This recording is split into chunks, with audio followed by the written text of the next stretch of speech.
Hello, dear students. Welcome back. I am Sharda Lande, your English teacher. Students, in our previous lecture, you study your 19th number lesson, The Ugly Duckling. You study of the first page of this lesson. In this picture, you see this. You see in this picture, here are 6 ducklings, which has a yellow colors, and it looks like a beautiful, soft, fluffy. And here he is a duckling also, but he is look like so ugly. You see in this picture. So you will study in our previous lecture about it. So once again I will revise it what you study in your previous lecture. So listen to me very carefully. Mother duck was really proud of her 6 new ducklings. They were soft, fluffy and yellow, such a fine little ducklings. But the 7th one was very different. It was bigger and its feathers were grey and shaggy. It looked so ugly. जैसे मैंने आपको बताया students, कल मैंने आपको बताया, जो mother duck थी, मतलब जो मम्मी जो मदर डक थी, उन्होंने उनको 6 न्यू डकलिंग्स थे, बट और वो दिखने में कैसे थे, बहुत ही सॉफ्ट, फ्लफ़ी, और उनका कलर जो था वो येलो कलर था. सच ए फाइन लिटिल डकलिंग्स, और वो बहुत ही सुंदर एंड ब्यूटीफुल थे. But this 7th one was very different. But जो 7वें नंबर का जो उनका डकलिंग था, वो मदर डक का, वो सबसे अलग था दिखने में. It was bigger and its feather were grey and shaggy. वो बड़ा था, वो दिखने में थोड़ा बड़ा था, और साथ ही उसके जो पंख थे, उसका जो कलर था वो ग्रे कलर का था, थोड़ा सा डार्क ग्रे शैगी. तो उस वजह से वो जो डकलिंग है ना, वो थोड़ा सा अगली दिखता था, मतलब वो सुंदर नहीं दिखता था. All the same mother duck thought it's my baby duckling. She loved it dearly. But the other 6 brothers and sisters didn't like the ugly duckling. When it waddled towards them, they turned their back and run away. All the same, अब आपको मालूम है students, mummy जो भी हो, मतलब सिर्फ duck की मम्मी नहीं, आपकी मम्मी हो या किसी और की मम्मी हो, who is a mother who loves her every child same. किसकी भी मम्मी हो, ह्यूमंस, इंसान की मम्मी हो या फिर एनिमल्स की मम्मी हो, वो अपने बच्चों से सेम तरह से ही प्यार करती है. उसके लिए अगर उसका एक बच्चा सुंदर है और एक बच्चा दिखने में थोड़ा सा अगली है, तो उस वजह से वो जो उसका बेबी अगली होता है, वो उस पर गुस्सा नहीं करती. वो उससे भी उतना ही प्यार करती है जितना प्यार वो उसके जो उसका सुंदर वाला बेबी है उससे करती है, उतना ही वो उसके जो सुंदर नहीं है उस बेबी से भी उतना ही प्यार करती है. So here you see that all the same mother duck thought.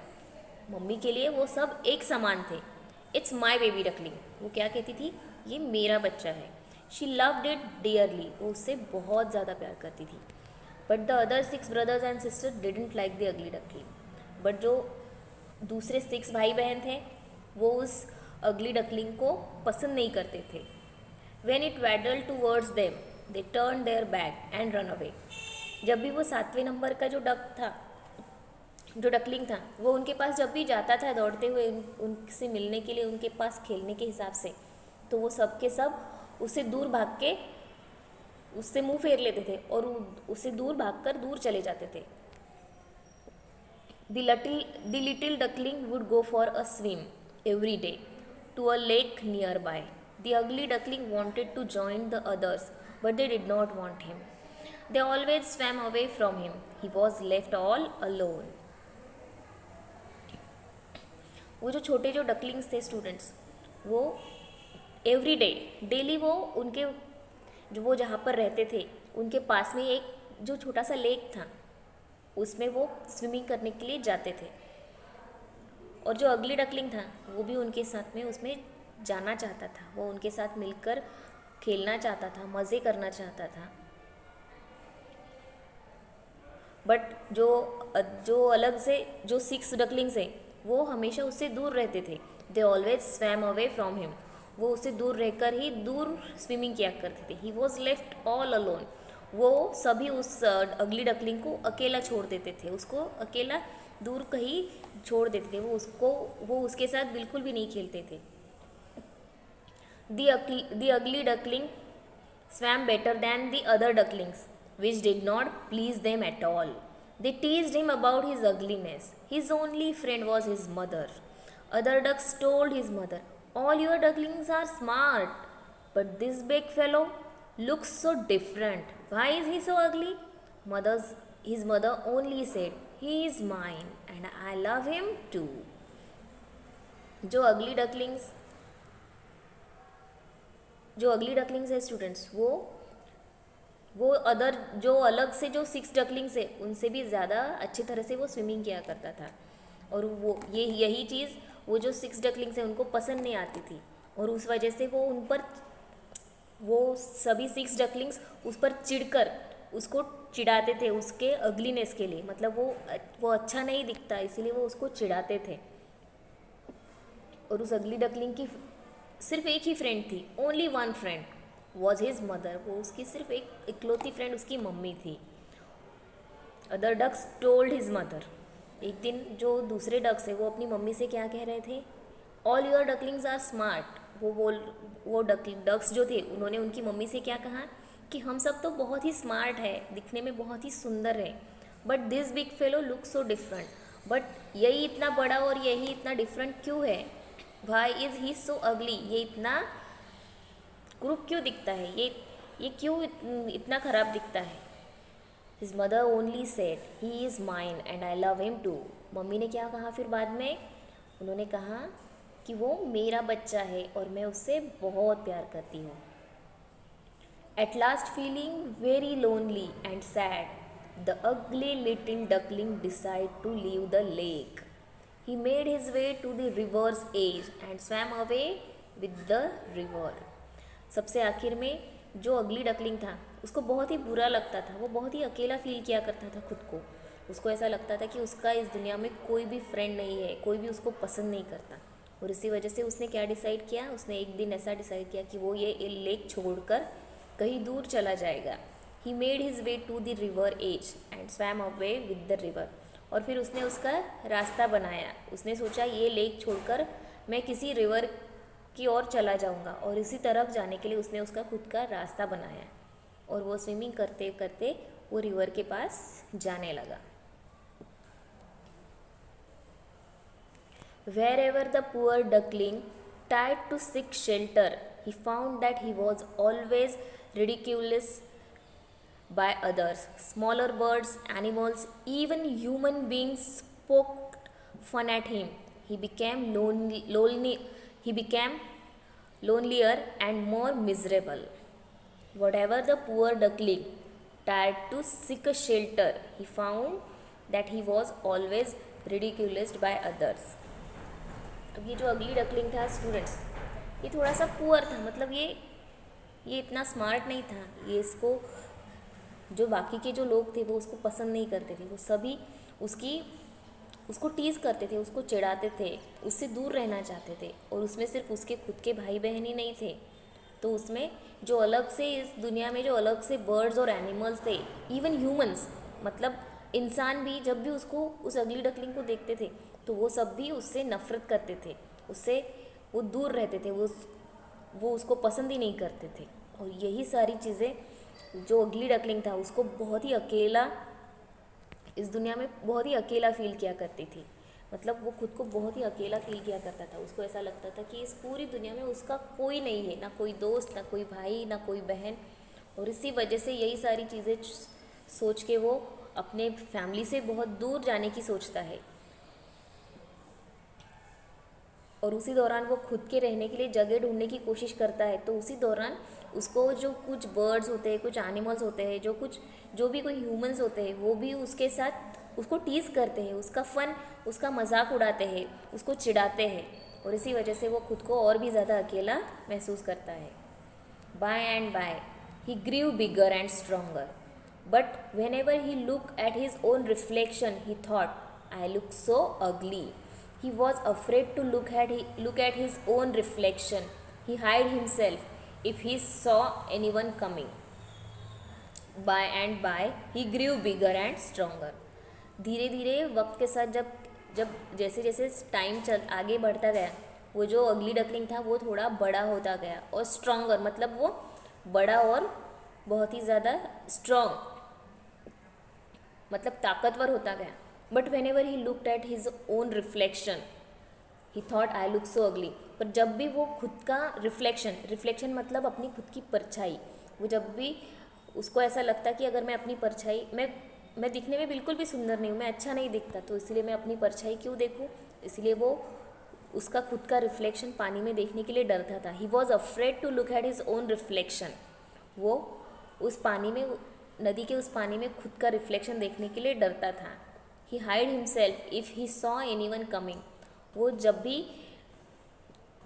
भी रिवर के पानी में स्विमिंग किया करता था, अगर उस टाइम उसको सामने से कोई आता हुआ नज़र आए तो वो क्या करता था, वो खुद को उस पानी के अंदर पूरी तरह से छुपा लेता था।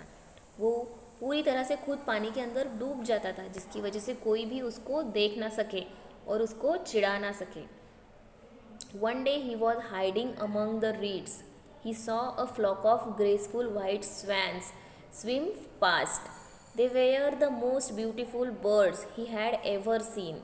How wonderful to be like them, he said to himself. एक दिन क्या हो गया स्टूडेंट्स, जैसे ही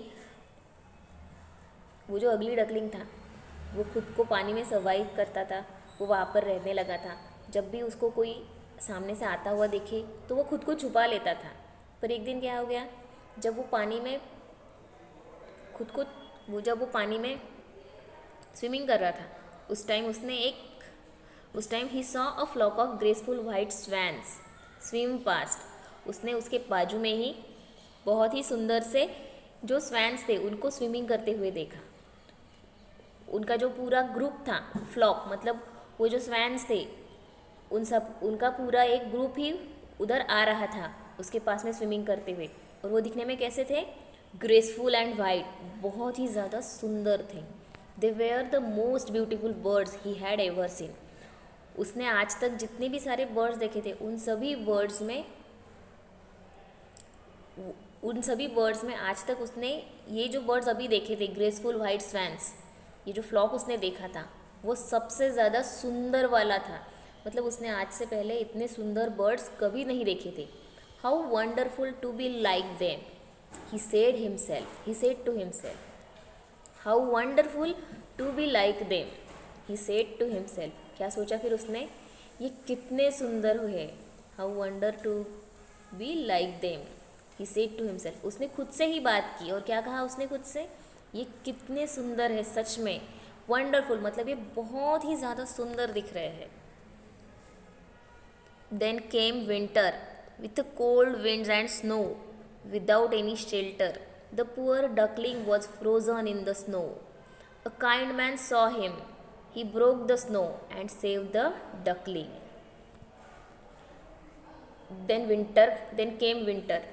जब सर्दी का मौसम चालू हुआ, ठंडी का मौसम जब शुरू हुआ, with the cold winds and snow मतलब बहुत ही ज़्यादा ठंडी हवा और बर्फ़ के साथ जो मौसम शुरू हुआ, without any shelter the poor duckling was frozen in the snow. और उस टाइम वो जो अगली डकलिंग था उसके पास रहने के लिए कोई जगह नहीं थी और उसी बीच में वो फ्रीज़ हो गया, एक जगह बर्फ़ में वो जकड़ गया।